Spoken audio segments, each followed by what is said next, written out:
What's up, family? It is official, man. Riverside will not let me go live until I pay for it. So I'm gonna have to cancel Netflix or something. My daughter ain't gonna be happy. She ain't gonna be happy about that. How y'all doing out there? How y'all doing today? I hope y'all week has been amazing, because mine has, man. We got a lot done this week, man. I don't know. I just feel accomplished this week. Thank God. You know what I'm saying? But before we get it really just into the podcast, I keep hearing at the close out Discord or something. I keep hearing Discord going in my ear. Everybody chatting it up on there. Now I got a question for y'all. I got a question for the people out there, because this week has been it's been a good week, but a lot of stuff has been happening. I just thank God it hasn't affected any of us negatively. Well, not, at least anybody in my household.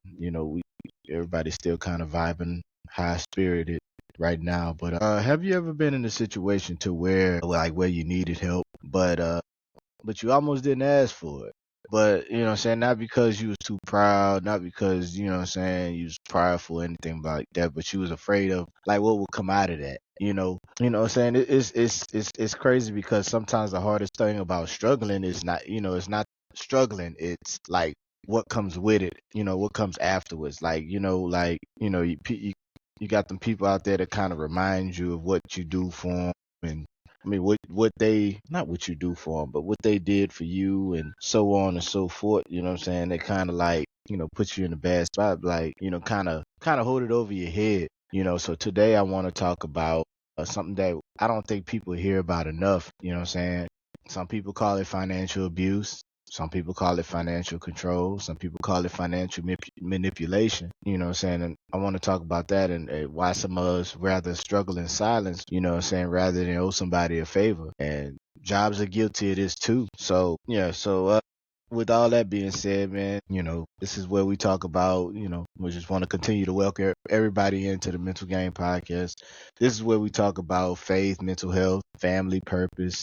And overall, I want everybody that watches my podcast, or is affected by my podcast, to, if I can help anybody hear a word and become a better person, man, that's great for me. You know what I'm saying? So before I get into the bulk of the podcast, I want to continue to shout out to Mental Game Podcast. You know what I'm saying? Y'all, I want everybody to remember, life's a mental game. You just need the right mentality to survive. And that's what my brand is all about. I'm all about preaching positive mentalities over here. I want to make sure that the message I'm putting out is reaching the people that it needs to reach. You know what I'm saying? I'm not, right now, I'm not too focused on numbers and stuff like that. When they come, they come. Haven't really been too focused on it. I just want to give people, like some of us don't realize, how some people don't realize how much power they have on some of these platforms. You can really, the message that you really put out, it really affects people. Some people really hear you. Some people, some things you say really resonate with people. So that's why sometimes you got to be careful about, what you say. But my brand is all about promoting positive mentalities, giving positive message. Telling people to love yourself, telling people to, have the positive mentalities of, I use animals to describe, some mentalities that, go on. I keep getting disturbed by this doggone Discord noise in my ear, man. I'm trying to cut it off. I don't know how to do it. It's going to bother me. I have to mute the channel or something, man. Because they going ham right now. I don't know why. Let me go ahead and mute them for an hour. You know what I'm saying? So I don't have to be bothered. Keep hearing them in my ear. So yeah, we're gonna cut them out real quick. We're gonna mute them real quick. So as always, everybody knows that if you watch my podcast before, you already know I always talk about Mental Game started as a clothing brand. I actually got together with my brothers, and they helped me get the first pieces and get my first photo shoot together. So right now I got a short set sale going on, man. I'll ship it to wherever you are. I'll put the video showing my short sets somewhere on here. Or if you watch to the end, man, I have a little promo at the end. I got my short sets on sale right now with free shipping, man. Just send me a DM. You know what I'm saying? My website's down. My website's not up right now. It's still down. Still doing a little maintenance to it. But you can still DM me. I need to start putting the pieces that I have on my Instagram, so people can see what I have on hand. But yeah, man, you want to support the vision, support what I'm doing. get your mental game right. You know what I'm saying? You look good, feel good, you do good. Just hit me up, man, on Instagram. Hit me up at mentalgame@gmail.com. If you know somebody that knows me, get in touch with me. I ain't hard to find, man. I ain't hard to find. I'm actually easy to find. But Mental Game Book Spotlight, man. I want to continue to push my book here. Dangerous Attraction, man. Dangerous Attraction is a story about relationships, loyalty, temptation, the consequences of the choices that we make each and every day, each and every minute. You know what I'm saying? If you enjoy suspense novels, that kind of involve real life, you know what I'm saying? Check it out. You know what I'm saying? It's available on Amazon right now, man. You go on Amazon, look for Dangerous Attraction, and type my name behind it if this book doesn't come out. I didn't realize when I was writing this book how many people named their book Dangerous Attraction. There's a few series out here, but I guarantee you there's none like this story that we have here, man. So y'all check this out, man. Let me get into the shout outs, man. Shout out to the people whose birthdays are in July, man. Shout out to July babies. You know what I'm saying? The summer babies. Shout out to y'all, man. Happy birthday to y'all. Wish you many, many, many more. Shout out to the people celebrating anniversaries, be it wedding anniversaries, be it a wedding, being a wedding, being a wedding anniversary, being a sobriety anniversary, be it a anniversary you celebrate and you still here with us, man. You survived, attempted suicide, whatever the case may have been, man. Shout out to you. We appreciate y'all, that continue to choose each other each and every day. We appreciate y'all that continue to choose life and sobriety and health and mental health. We appreciate y'all, man. Thank y'all for being here with us. Shout out to the people that say, don't worry about paying me back. Then somehow they remember the exact dollar amount like 60 years later. Like, yeah, you remember when you let me use that I lent you that $20 in 1976. Yeah, man, I want that back. Show up at people's funerals, but like, I just can't get that $75 your daddy owed me, or whatever the case may be. You know what I'm saying? So, but most importantly, shout out to the survivors, man. People that made it through something that nobody clapped for, man. This is for you. My faith anchor this week is Proverbs 11:25. A generous person will prosper. Whoever refreshes others will be refreshed. You know what I'm saying? I love this verse because generosity isn't just about giving. It's about the heart behind giving. God always tells us be a cheerful giver. You know what I'm saying? Real generosity doesn't constantly remind people about it. You know what I'm saying? Generally when I give, I try to give without reminding people. But sometimes you got, yeah, I get it. Sometimes you got ungrateful people out here, but like, look here, man. You remember when I did, like, how can I feel this way about you when I did this for you? Like, I'm not throwing it in your face. It's like, how could I feel that way? Because, I know how it is in this economy, how everybody is with their money. So, you know what I'm saying? It'd be a catch-22 or whatever the case. Mental preparedness for this week, man. This week's preparedness tip is, I want to encourage everybody to continue to build financial independence, whether it be a emergency fund, a skill, a trade, multiple streams of income. You know what I'm saying? Just like me, you know what I'm saying? Everybody here that watches my podcast, I'm a truck driver. We got over here in the mental game camp, we do a lot of things. We got t-shirt designers. We got soap makers. We got candle makers. We got, I have a really, really, really talented, man, multimedia expert in the making. You know what I'm saying? I don't know if she's going to be a multimedia expert, a doctor, a comedian. I don't know what she's going to be. If y'all see my page on Facebook, man, there's a lot of stuff featuring my daughter. And, she's pretty awesome, man. If y'all can, man, check out her YouTube page. I'm going to put the description somewhere on here. I think it's called, I can't. She didn't change the name of it, so forgive me. But the fewer desperate decisions you have to make, the better. So that's why it's always good to kind of build financial independence, so that way you don't have to rely on anybody. And that's basically what this podcast is about this week. You know what I'm saying? I want to start by saying this. You know what I'm saying? Like, being able to helping people and being able to help people is a beautiful thing. You know what I'm saying? I want to start by saying this, because I've needed help before, and I've needed help more than once. You know what I'm saying? And I'll say, but I want to publicly thank my family right now, man. The people that's been in my corner since day one, man. The people that's held me down through my little struggles and stuff like that. I want to publicly thank y'all, man. My family's always been there for my season, especially when it got hard. pause. They've helped me, they've supported me, they love me, and I'm thankful they've never held it over my head. I've never had to, but with me, it's just the fact that I don't want to have to ask for anything. Generally, I like doing stuff myself. I'm trying to learn to accept the help that's offered to me, you know what I'm saying? But I don't know, maybe it's just my programming. Maybe it's my past, you know what I'm saying? Maybe cause I remember, asking people for stuff, asking for help, and, stuff would get thrown back in my face. So maybe it's my past. I don't know. But shout out to my family, my friends, extended families that have held me down, that have been in my corner, standing in there, rocking with me this whole time. As I get back on my feet from my little situation I had a little while back, man. But shout out to y'all, man. I thank y'all and I appreciate y'all for never holding things over my head, because I'll never forget that, man. I'll always be grateful to y'all. I'll always be grateful to God for y'all, man. I pray for y'all every day. And, I said, I pray that, God keeps y'all safe, well, and alive, so that when my day comes, I can bless y'all. So, but even with that being said, man, I still hate, like I said, I still hate asking for help, because, it's not because I think that my family would treat me wrong or anything, but it's just because, like, you're afraid of owing people. I'm the type of person, if I ask you for help, I done exhausted every option. I done did everything, you know what I'm saying? So if I ask you for help, generally that means I really need it. So, that means I've already tried to figure it out. I've already lost sleep over it. I've already done the math like 7 times, you know what I'm saying? So if I'm asking for help, I really need it. That's just the type of person I am. So, let me see. I'm just going through my notes and fanning them. I got my little bullet points. That way I make sure I don't miss anything.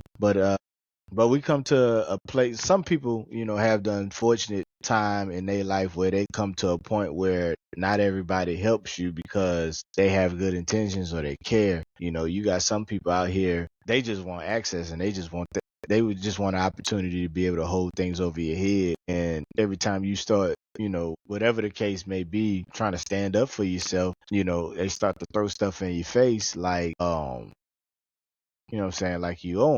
And generally you do, be appreciative, but, what I'm saying, you ain't got to be rude or an asshole just because you help somebody. Generally, like me, on my end of things, when I help somebody, I make sure I don't need what I'm giving, I don't need it back. That's one. Generally, when I help somebody, again, I'm not looking for anything in return, especially if they really, really need it. Because, 9 times out of 10, I done been in situations where, I don't get it back. You know what I'm saying? It's just like, that's why I only give what I can. I give what I can spare. I give with the expectation of I'm not getting it back. So, but you got some people that want access. Some people want control. They want influence over you. They want leverage over you. You know what I'm saying? Like, and then, because at first people don't do it immediately. They wait, then, saying you have a disagreement down the line, and then they remind you, hey, remember when I helped you? Remember who was there for you when you were down? You remember this, remember that? You know what I'm saying? Like, in my opinion, that's not generosity, that's control. And man, you one hell of a person. You like for real, you one hell of a person to sit there and take advantage. It's really like taking advantage of somebody, saying, when they down, kicking somebody when they down. And I had a lot to say, but it's like something's blocking me from saying it. I don't know if it's because I don't want to ruffle any feathers, or like the person that really inspired me for this episode. I don't know if, I don't know. I just feel blocked off. But I'll skip forward. Usually, I know right now I'm kind of talking about family, but employers do this to you too. You know what I'm saying? You got employers that underpay you, and then they expect loyalty because, hey, we gave you a chance. You know what I'm saying? They deny you raises, and then they overwork the shit out of you. I've been a victim of that myself. That's just the type of person I am, man. I go to work, get up and go to work each and every day because I got a family to feed.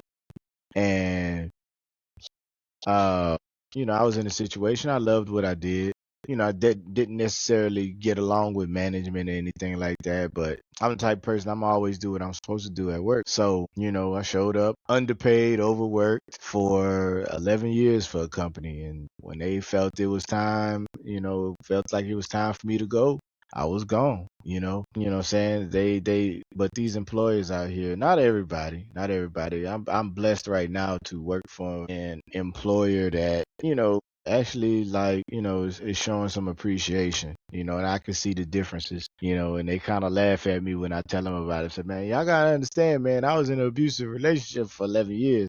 And they all bust out laughing when I tell them that, but it's different where I'm at right now. You know what I'm saying? Yeah, I can definitely say like, I'm covered at this job. So shout out to y'all at my current employer. But I feel like we should be grateful for opportunities, but your gratitude shouldn't cost you your voice. You know what I'm saying? Gratitude shouldn't require you to be silent. Loyalty shouldn't make you uncomfortable. If anything, if somebody's showing up every day, putting in the work, just, doing what they got to do, getting the job done, and, somebody's showing up for you, you should show them some gratitude back and show them a great deal of respect back. Yeah. But often that's the reason why, like, you work for these employers and they hold the job over your head, because a lot of these places, they come with a little bit of specialized experience. Like, you might be doing something at this job that you only gonna be doing at that job, and you might not be able to carry that experience, or you might not know how to communicate that experience on a resume to push it, to pull it forward. So it's kind of like, you got like specialized experience that you might not be able to bring forward. So employers kind of hold that over your head, or, they hold that we gave you a chance, you got a record, or whatever the case may be. They hold that shit over your head like they stopped making jobs when they made theirs. You know what I'm saying? So that's why I really push for like trade schools and trade unions. You know what I'm saying? Like, I always encourage people, like, I even push this to my nieces, my nephew, my daughter. I always tell her, if things don't work out, go to trade school, learn a trade, learn something that somebody can't take from you. You know what I'm saying? Go to welding school. Like, and I wouldn't recommend that for my daughter, but you know what I'm saying? Go be an electrician, go learn to work on HVAC, get your CDL, learn how to be, be a plumber, become a lineman. I know that's a little dangerous, but, join a union that fits your goals, man.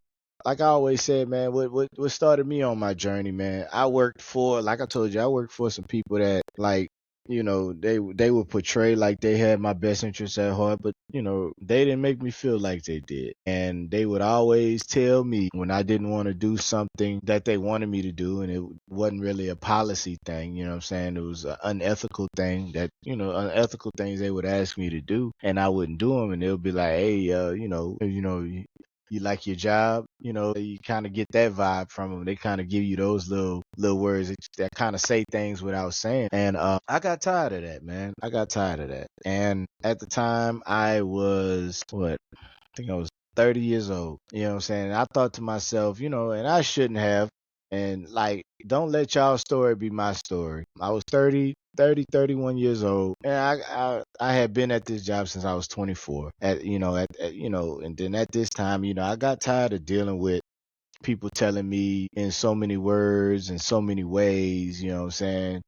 I'm always thankful and appreciative to have a job, you know what I'm saying, and be able to work and provide for my family. I'm always thankful and appreciative of that. But, don't threaten my job because I don't want to do something unethical or something out of pocket, out of my job description or anything like that. Just do something just because you want me to do it, or want me to tell somebody to do something that you won't even do. You know what I'm saying? Don't come at me with those type of situations. So I got tired of that, and I just thought, I didn't at the time. I didn't think I could go back to school. I felt like I was too old. But like, my mom, she graduated with her bachelor's degree. She graduated from college, in her 60s, late 60s. She actually graduated from college. She beat cancer, and we celebrated her birthday. So shout out to you, Mom. So, but at that time, I didn't have the time, because I was overworked and underpaid. I didn't really have the time to go back to school. So I'll say that, that's me being honest. I didn't have the time. They worked the dog shit out of me. I didn't have the time to go back to school. And if I didn't have the time to go back to school, I didn't have the time for trade school. I wanted to be an electrician because, I had to do all that stuff here now at my house, At my house, I'm an electrician, I'm a plumber, I'm a HVAC technician, you know what I'm saying? Sometimes I'm a cook, sometimes I'm a cook. I just didn't have time to do any type of school or anything like that. But I did have time before they changed the rules. I did have time to go to CDL school. I did have time for that. And my brother Aaron, shout out to you, big dog. My brother Aaron has been trying to get me. If he could have had me in a truck with a CDL at 15 years old, he would have. Because when I was 15, I think that was around the time he got his. So I was able to do CDL schools. I was able to get me something that nobody could take away. You know what I'm saying? The only person that could ruin me having my CDL is me. So I got my CDL, and I felt like at that moment, I felt like I took my power back, because that was one thing that they couldn't take away from me. They could fire me, I could walk away or whatever, but I'll still always have my CDL. And truck driving is a big business, especially in the world today. Something needs to be shipped. Everything needs to be shipped, and 80% of the time it goes by truck. So shout out to other truck drivers around the world that decided to do the same thing. But basically just join a union, get you a trade that lines up with your goals. You know what I'm saying? Every union, every trade school or whatever is not perfect. It's not easy, but learning these skills creates options for you. And that's why I always push for people to go. You know what I'm saying? I don't always push my nieces and nephews to go to universities, anything like that. It's good if you can. If you can, do it. I'm not knocking you for it. If you can, do it. But if school is just not for you, go to trade school, man. Learn your trade. Get you some paperwork behind you, and get you a skill that nobody can take away from you but you. Because the more options you have, the harder it is for somebody to control you financially. And that's what it's all about. You know what I'm saying? So, but in the end, man, you know what I'm saying? I think we all need to become better human beings, man. Because, like, if you help somebody, help them because you love them. Help them because you care about them. Don't help them because you want leverage over them. Don't help them because, you know what I'm saying, you buying future obedience. You want them, you know what I'm saying, like, yeah, I want to be able to tell them this in the future. So, yeah, let me give them this. So, that way I have some leverage on them. You know what I'm saying? If somebody falls on hard times and is falling, falling from grace, so to speak, like, don't embarrass them, man. Like, try to encourage that person. Try to actually get back on their feet, man. Don't do it because you want control. Do it because you want to see that person doing better in life. You know what I'm saying? Like, and if you that person on the other side of that, if you the person receiving the help, like, be grateful, keep your word, all that good stuff. But, like, don't carry no shame for needing help in that difficult time. You know what I'm saying? If you the person on the other side of that, don't be scared of asking for help. You know what I'm saying, in the future, because you're afraid of being done like that. If you need the help, if you really, really need the help, ask for the help. Don't carry that guilt, don't carry that shame forward, man. Let it go. Drop it. You know what I'm saying? Repay what you got to repay. You know what I'm saying?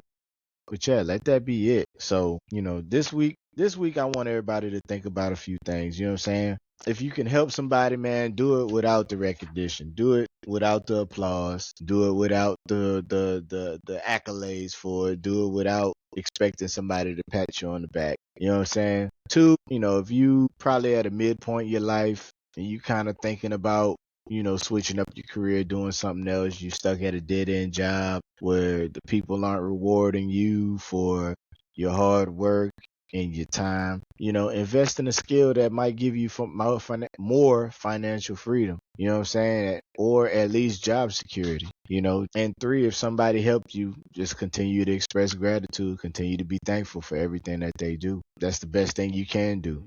I know I let my mom know every time I see her, Mom, I appreciate everything you do for me. My mom's the reason we have everything we have.